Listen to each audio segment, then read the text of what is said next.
Hey guys, welcome back to Clownfish TV. This is Neon. I am here with Geeky Sparkles. Hello. And we're going to talk about how Super Mario is probably going to pass $1 billion. Oh, yeah, there's no question. $1 billion at the box office, and one of the casualties was Dungeons and Dragons. Oh, remember when you said that and people said you were full crap? Yeah, they said I was full of it, that D&D was a good movie, it was going to make tons and tons of money, Mario wasn't going to eat into its box office at all. I was just a hater. I irrationally hated Wizards of the Coast. What's wrong with me? The movie's good. This has nothing to do with whether or not the movie's good. I've actually heard from a couple of people who've seen the movie that the D&D movie is pretty good. It's pretty good. I actually wanted to see it. Yeah. So that being said, it was suicide to release it less than a week before Super Mario because everybody knew Mario was going to make bank. And it definitely was going to eat into the same audience as D&D. And I've had people in the comments and other videos say, hey, we were going to go see D&D at the theater, but then my kids switched and they wanted to go see Mario instead. It is what it is, guys. I'm sorry. So we're going to talk about that and kind of where D&D is. And it is going to lose a lot of money. And I think Hasbro knew this. They have E1 for sale. I was gonna say, are they selling it? Yes, E1's the production company that did the D&D movie and some of their other movies. And I mean, this is the same production company that put out the Snake Eyes movie, which was a failure. Oh yeah, you mean where Snake Eyes has to be Asian because of martial arts? Yeah, that made like $15 million opening. We never even watched it. I've never seen it. Never seen it. I have no desire to see it. For some reason, they can't get G.I. Joe right, and it's not hard to get G.I. Joe right. You have like decades of source material. You just got to adapt it faithfully. But we can't do that current year because problematic Reagan-era politics or whatever.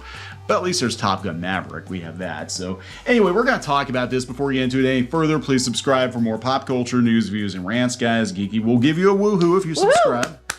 There you go. And we have been following the situation with Wizards of the Coast being stupid, stepping on rakes more often than Disney, if you can believe it or not, just blowing themselves up, blowing their brand up, and not in the good way, not in the, hey, we're going to make billions of dollars at the box office, but like nobody's going to go see our movie. Right.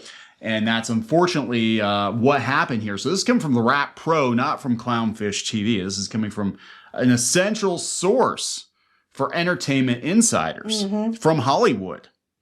Super Mario Brothers has dropped a bomb on Dungeons and Dragons box office hopes. They said as of Sunday, Mario Brothers... Yeah, right. As of Sunday, Mario Brothers has turned its $100 million budget. So it only cost $100 million to make Mario. It was $150 for D&D. Into a staggering $700 million plus worldwide in 2 weekends. In North America, it's 92.5 million second week. Oh my God, 92.5 million second weekend. Well, here's the thing. They thought it was going to drop off up to 45%. It dropped off only 23% or 28%. Yep. And then it hasn't even released in Japan or South Korea yet. Yes. And that's not until end of this month and then into May for South Korea. And that's where it's really going to blow up because that's Oh, yeah, his is right here, yeah. Yep, Mario's home turf. They said it's the highest ever recorded by an animated film. And with 2 more weekends without any tentpole competition and release in Korea and Japan, Mario will almost assuredly become the 11th animated movie in history and the first since the pandemic to gross $1 billion worldwide. Yeah, it hasn't even hit Japan. It's core. I would argue that a big part of their core audience is in Japan. But for Dungeons and Dragons, the box office has yielded the extreme opposite result. I blame that on lack of promotion. I blame it on the bad decisions that WotC's made leading up to it. Yes. I blame it on the people that are involved in the movie going out there and saying that it emasculates men when people that saw the movie said it does not. Yes. Because now that I know that it does not, I'm actually interested in seeing it because that actually turned me off from it.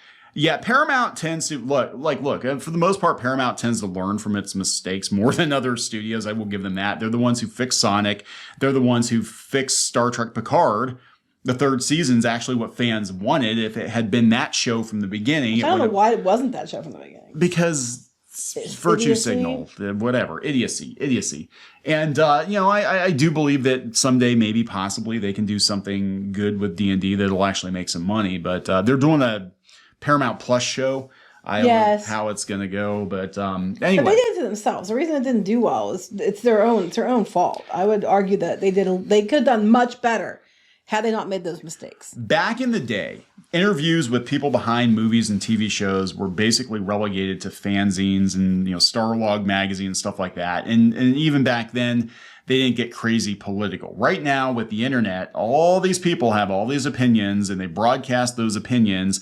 And you can just hear the box office dropping every time somebody opens their mouth. Some out-of-touch Hollywood producer, celebrity, star, whatever, opens their mouth about some political opinion or whatever, thinking it's cute. They're going to troll the fans or what. And you can just hear the money slipping away. Yep. And I think these executives need to put their foot down and be like, when you do press circuit, you stick to the facts. You talk about the movie. You don't wax about politics. You don't get on, you don't bust on the audience. You don't make neckbeard jokes when you're talking about D&D. No, you don't also go do stupid things like the fan base you do have. You tell them that they're going to have to pay for, licensing agreements and all that too. Yeah, you don't tell white people, white men, the largest demographic for Dungeons and Dragons that you can't wait until they get gone from the hobby. Yes. That I can't believe that one. That one still sticks. Whoa. So again, the quality of the film has nothing to do with the stupidity around it.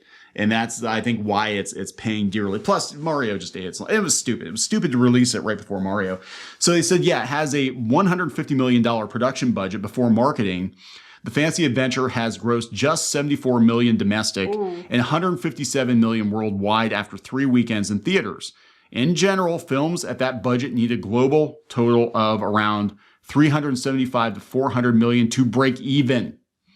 Okay, because people are already trying to tell me it's doing fine. It broke even. No, they always do that. Dumbass, it doesn't just count what the cost of the production was. You have to factor in all the marketing, the promotion. There's a lot of extra residual things they have to do to factor in on the back end that they aren't putting that in their budget to produce it. So I don't know how many times we have to tell people this. We're dealing with, again, people that are low IQ, thinking they're big brains, and they come someone told me. Yeah. Somebody that I politically aligned with told me. I went to whatever website, and they got, you got it wrong, Clownfish. You don't understand how money works. I understand how money works. It's like, what do you do for a living? Well, I don't do anything for a living. I'm between jobs right now, and I have been for about 13 years. Okay, just what's that have to do with anything? So. And that's the same with everything else. You got to look at somebody on a crowdfunder made whatever. It's they didn't actually pocket that money. And then they got to get their printing costs in there. And then they got to get their shipping costs. And they got to get their taxes. And you have to have your fees. And everything else. It's no. And if you have to pay people to do the work, you have to pay them. Right. Yeah. So just rule of thumb for the low IQ people watching this video. But who am I kidding? You didn't watch the video. You looked at the thumbnail and you decided what it was about. Yeah. People watch our videos. They're much higher IQ. $150 million production budget, you need to make 375 to 400 million to break even. Nobody wants to just break even either. They want to make a profit. People make movies and they spend hundreds of millions of dollars to make movies, hoping to make hundreds of millions of dollars in profit. They don't do it out of the goodness of their heart just to lose money. It's for the fans. I'm yeah, it is. It's mostly for the shareholders, though, too. D&D is going to fall well short of that, and it's already fallen out of the top 5 on the domestic charts. People are like, well, it did better than Shazam. It cost more than Shazam. Shazam was $100 million. Mario is $100 million, and it's going to break $1 billion. Oh, easily. Easily. There's no doubt. This weekend didn't see considerable ticket sales for anything besides Mario, which is accounting for approximately 60% of all domestic revenue. Films like Renfield, which I actually wanted to see Renfield, and The Pope's Exorcist had to sell for opening weekends of less than 10 million. Ouch. The 90 million budget Air is also set to fail to turn a theatrical profit, with Amazon Studios hoping the mature skewing film can yield success in other ways. All of those films were conceived as titles that could appeal to a specific section of the movie-going populace.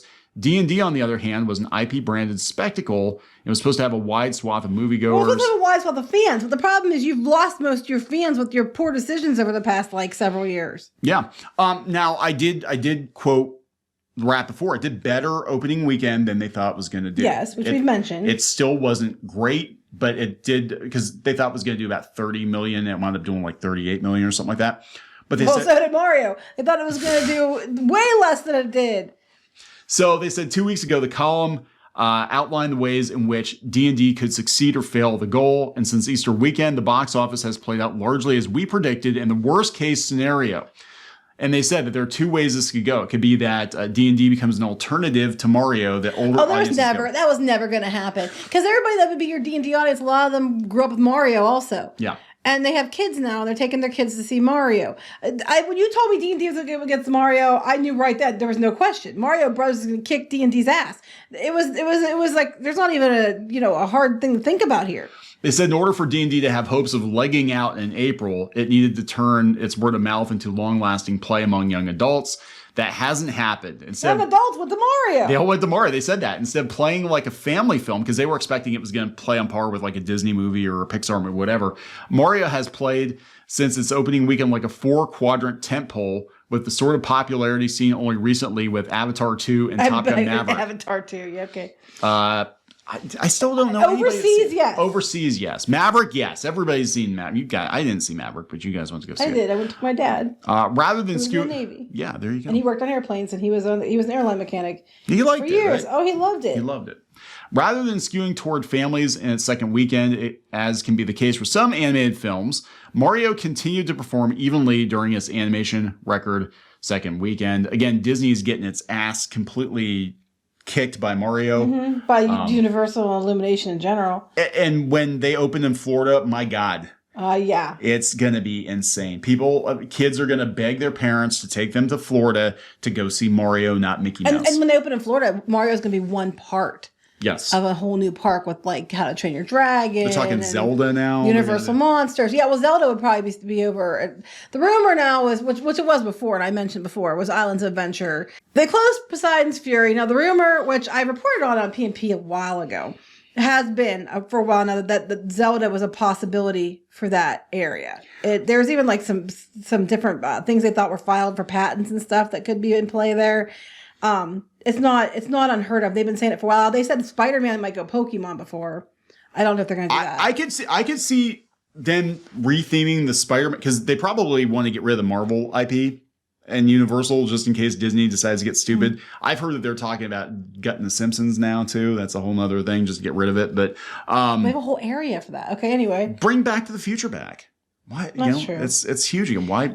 Well, but the rumors have been, Poseidon's Fury for Zelda for a while now, and then the new one. Well, it's not a new rumor, but Pokemon, maybe Spider-Man. Are they talking about knocking the attraction down? No, just using the same building. Well, for the Nintendo one or for Zelda, yeah. I don't know. I don't know how they're going to do that. I know for Pokemon that it was supposed to be they keep the building and just change it. Because I'm thinking, okay, for those of you who don't know what Poseidon's Fury is, it's a stage show, which the most impressive part of it is a water tunnel you walk through, which is really cool. But I'm like, okay, so you get into a room and Link talks for like a half an hour, says, "Excuse me, princess," and then you go through the water tunnel and you see him. No, I think they would. I think that they would make changes. They would use. They would have to change that up. Oh gosh, the rumor's been so long. I covered it. I can't remember what all they said.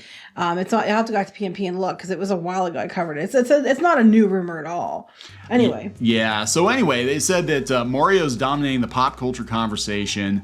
It's earning repeat viewings, and D&D is fighting for scraps at this point.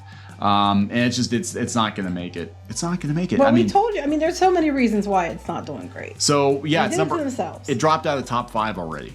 I mean, that's not good. It's done it to itself. Absolutely. So yeah, Mario is definitely going to hit $1 billion. The biggest movie release of the year, probably going to want to be in the biggest animated movie of all time.